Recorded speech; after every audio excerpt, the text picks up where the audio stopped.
On Saturday, the new National League season gets underway, but how do I think the table will look when the season ends on the 5th of May?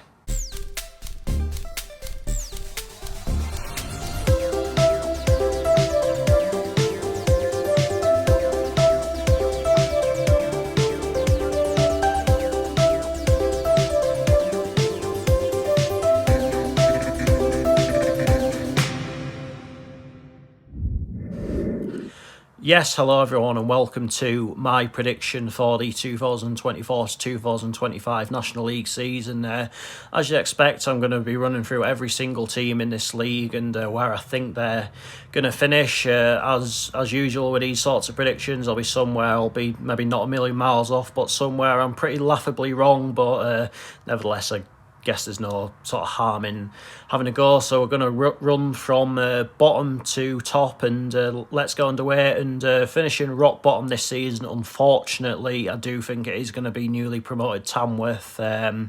I really hope I'm wrong on this one because they've done something pretty remarkable really in getting promoted from Step 3 into the National League North. Everyone thought that was going to be a massive step up and they might struggle a little bit, but they well and truly proved everyone wrong and smashed that league out of the park. And I think initially at the start of this season I might get a few decent results under their belts, a little bit like Oxford City last year, but I think as time progresses, my main concern is for them, obviously being a part-time team and what have you, is that the load and the physical expectation might become a bit too much for them, but we will obviously see over time. But right now I do think they are the ones that are going to be occupying that bottom spot.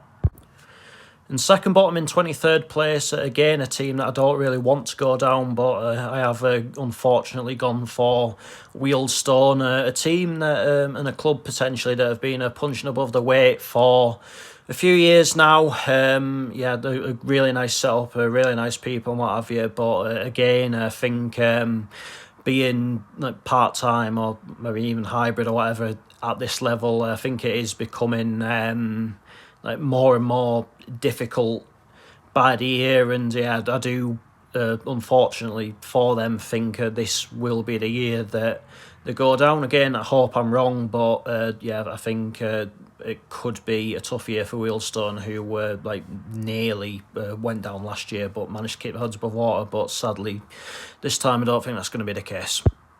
22nd place I've gone for Ebbsfleet United, a team that survived on the last day of last season. They'll obviously be going into this season looking to maybe re-establish themselves at National League level, but I think ultimately as time goes on I just do think that there will be just teams that are just playing better than them, and that is my honest opinion. But again, I might be hugely wrong on this one. There could well be one of those that maybe causes a bit of a stir, but I think at this moment in time, I'm not entirely sure. I just think the league in general I just think the whole league this year is going to be very, very open, but as it is, I do have to pick 4 to drop, and I think this year the Ebbsfleet will be one of those.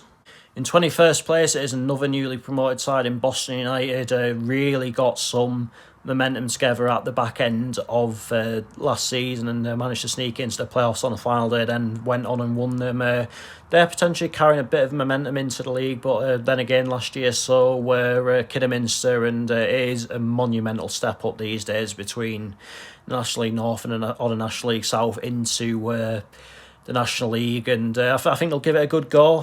Don't get me wrong, I think Boston fans are realistic and they'll know that they possibly are going to be in a bit of a scrap throughout the course of this season, but I think again it's one of those where I think it's going to be extremely open. There'll be a lot of teams maybe looking over their shoulders nervously in the last few weeks of the season, but again have to pick 4 to go down, and ultimately have gone with Boston, but again hope I'm proven wrong because I really don't mind them as a club at all.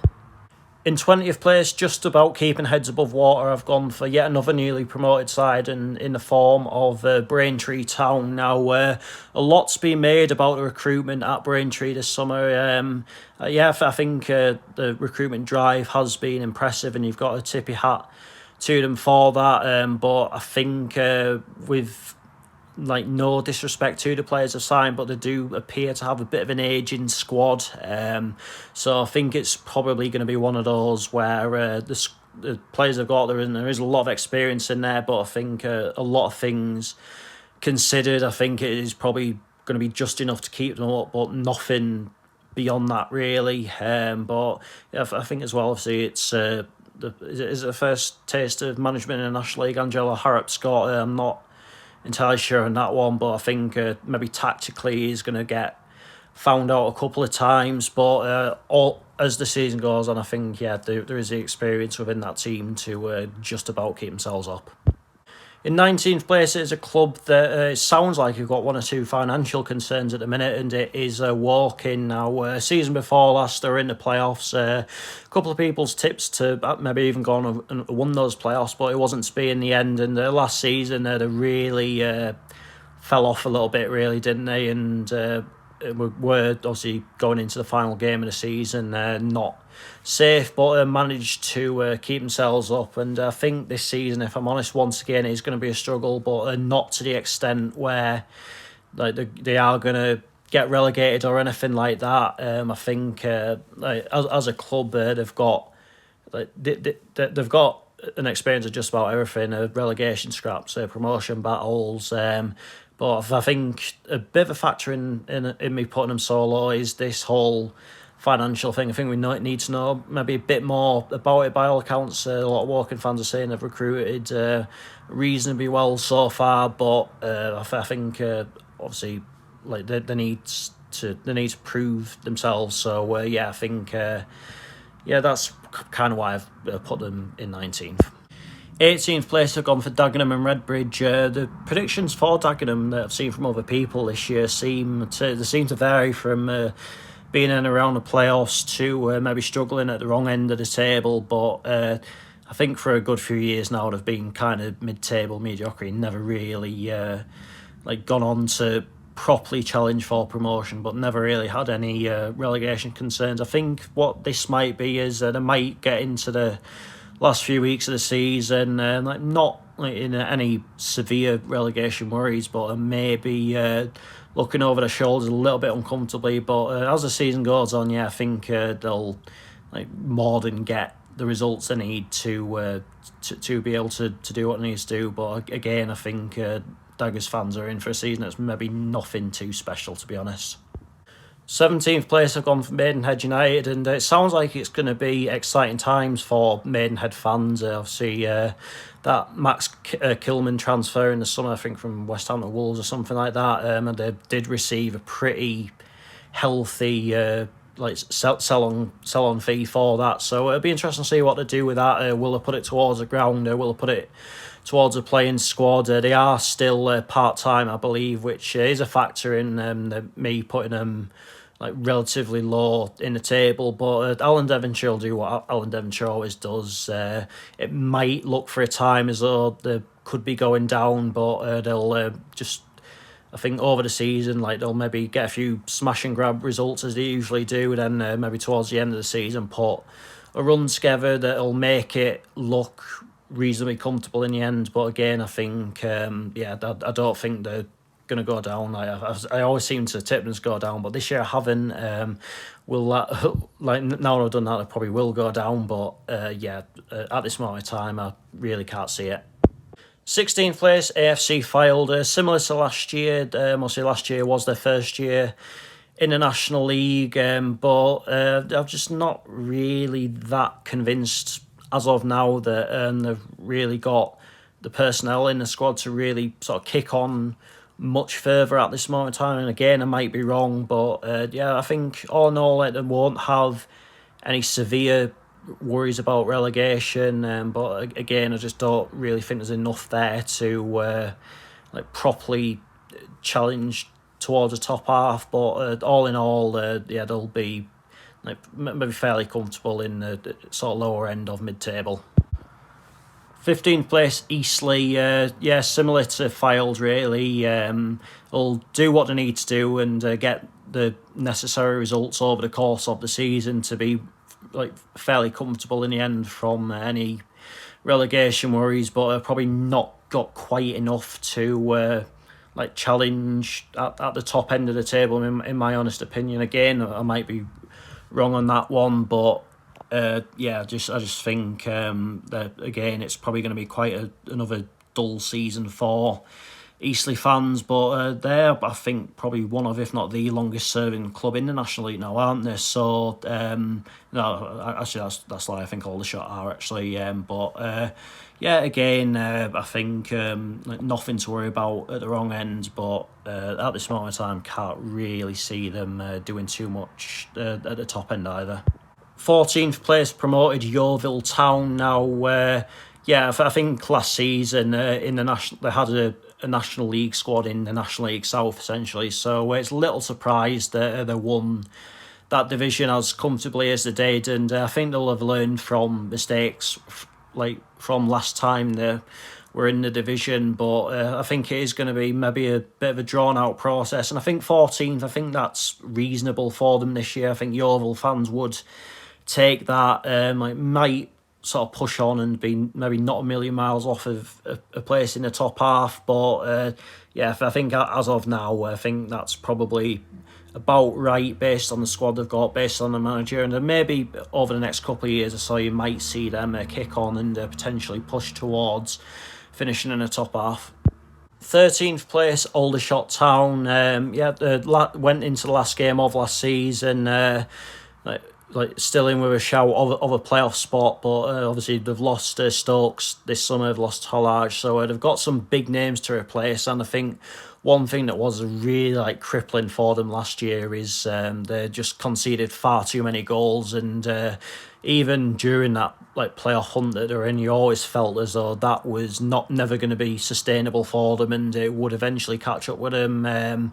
So I think they might end up being a bit higher than what I've put them. Who knows? But I think they've obviously got a lot of goals to replace for a start, and they've really got to sort themselves out defensively. But nevertheless, I think a reasonably comfortable season in mid-table for them.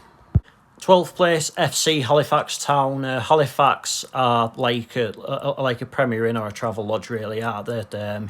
You know exactly what you're getting. They won't score many, they won't concede many. Did finish in a playoff spot last year, but I think this year the sheer lack of goals will catch up on them a bit. And I think in terms of the defensive side of it, I think teams will be a bit wiser as to how to break them down. So I think a bit of a drop off for them this year, but again, they will, as we say, they won't score many, they won't concede many. So I think the bang in the centre of the table is about right for Halifax.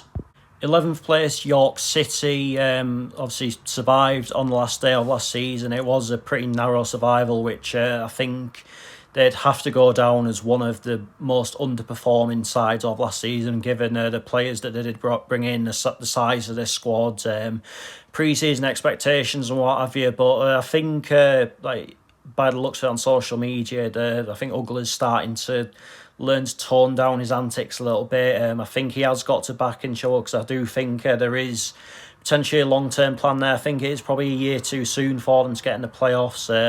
The forward line looks decent. Obviously, you've got Akinyemi that scored a lot of goals from last year. The Ollie Pearce that was banging him in left, right and centre for Worthing in the National League South. You also got the likes of Chadwick as well.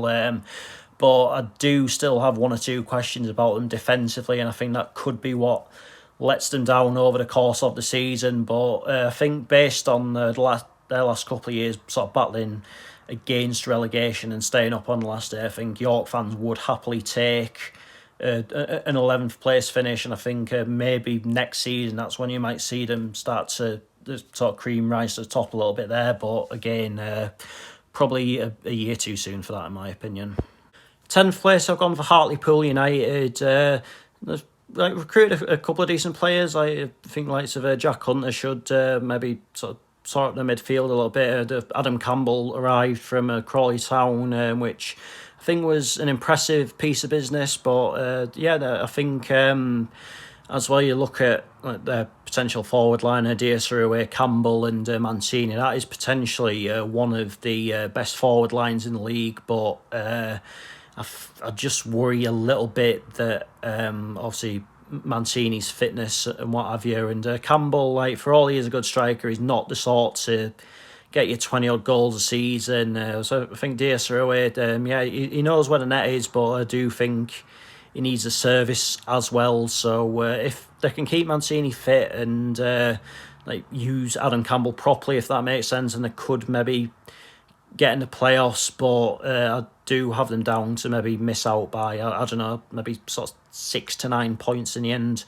or something like that. But again, progress on last season, but I do think, like, I do like worry about the behind the scenes things for Hartlepool there. Like, I've made my feelings pretty clear on Raj Singh last year, and they've got made a decent appointment in Darren Sarl. He knows the league like the back of his hand, but I just think there'll be, in the end, maybe a couple of sides that'll be maybe a bit too strong for them in terms of like pushing for the playoffs or anything like that.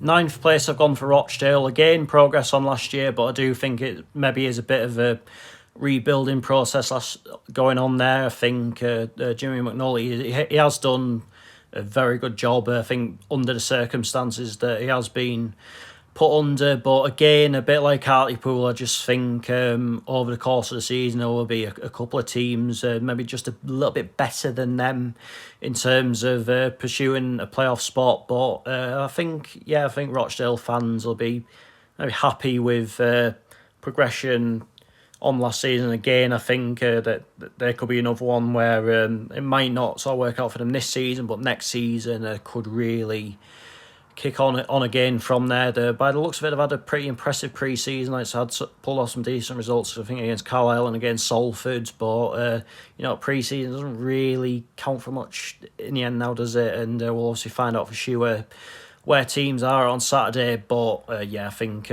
Rochdale, they'll be close, but maybe no cigar. 8th place, I've gone for my team, Gateshead. Obviously last season, everyone knows what happened. We finished 6th, which in theory is a playoff spot, but weren't allowed to actually compete in them due to a bit of ineptitude from our own council. But I've watched all the games in pre-season. Again, I'm not going to read into the results too much, but I think, fitness-wise, in terms of quality within the team, like, we've got it in absolute abundance. But what's going to let us down here, you ask? I just think for all there is the quality there, like there is, but you've got to remember a lot of these players are still very young. Like, we must have one of, if not the youngest average squad age in the whole league, and I think there'll be maybe times again this season where we'll leave a game and you'll think, oh, we really should have won that if we've drawn, or we should have maybe got at least a point there if we've been beaten. But I think there'll be times this season as well where we absolutely bat away a few teams. But again, I think one thing that could be a bit of Achilles heel for us is the lack of squad depth. There's been a lot of players go on loan, and you just wonder if we do hit a bit of an injury or a suspension crisis like we have done over the last couple of seasons, could that set us back a little bit? Again, I think it is going to be exceptionally close between ourselves and like the other teams sort of challenging for the playoffs. So that's kind of why I have put us in 8th place. 7th place, I've gone for Altrincham. I think based on a lot of predictions I've seen for the National League, like, you might be watching this and thinking I've maybe got Altrincham a little bit on the high side. Obviously, loss of likes of Con Clark, that you can't ignore that kind of thing, which is why I do have them down a few places on last season's 4th place.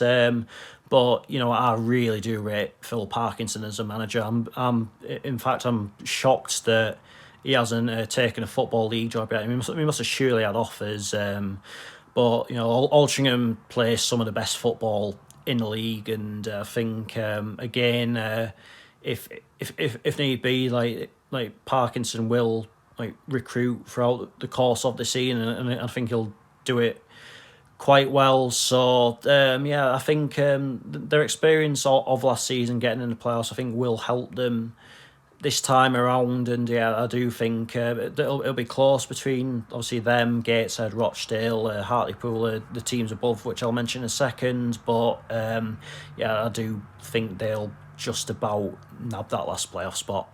Sixth place, I've gone for relegated Sutton United. I think with them, I think by trade you'd maybe associate them more with non-league than what you would the Football League. But I think they'll be sort of coming into this league.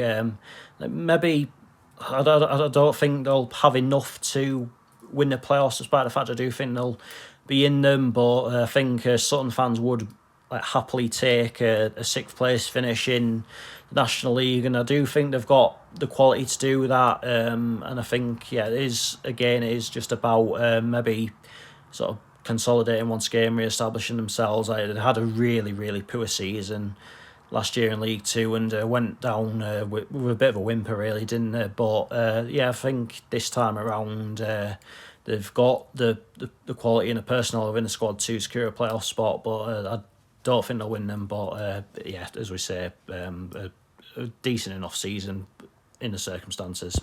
Fifth place, I've gone for Oldham Athletic. I think at the minute there is one or two sort of questions about is the squad really good enough to get in the playoffs. But you know what, I think Mickey Mellon will do what it takes over the course of this season.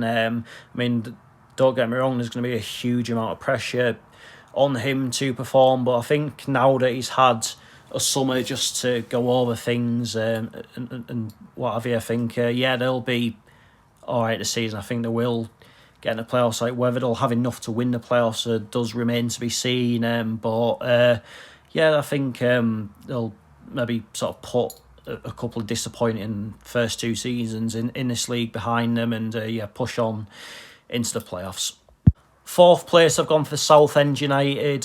Really, really exciting times, it sounds like, at Southend. Obviously, Ron Martin has now finally gone and the takeover has been completed. But a transition's still a transition, and it's not going to happen overnight for them in terms of really getting to where they want to be. But I do think there is more than enough quality within that squad, within the manager as well, to get in the playoffs. And look, nobody's going to want to face Southend in the playoffs. So I've got them in fourth place, but I've got to say I do at this moment of time kind of fancy them to maybe get the playoffs won. Nobody's going to want to go to Roots Hall for a playoff eliminator in the semi-final. I think they'd really thrive on that environment of potentially being seen as maybe underdogs. But I think as we said, that they might get, I think over the course of the season they'll probably leave themselves with a bit too much to do in terms of a title challenge. But I don't think they'll have any problems getting in the playoffs. And as we say, from there, they could well be a good shout to go on and win those.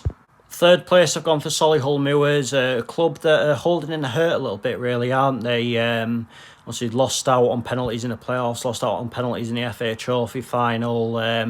They're going to go into this season with something to put right, and obviously they lost the likes of Spar, which is a huge blow for them. But I think Andy Wing's done a terrific job. I think they've really cleaned up their act in terms of how they go about things. You don't really see them players constantly surrounding referees or anything like that anymore. So you've got to tip your hat to them for that, and they've got more than enough quality and experience within that side to be there or thereabouts once again. So I think they're probably in as good a position as they could be to push on and get in the top three and that bye into the playoff semi-final.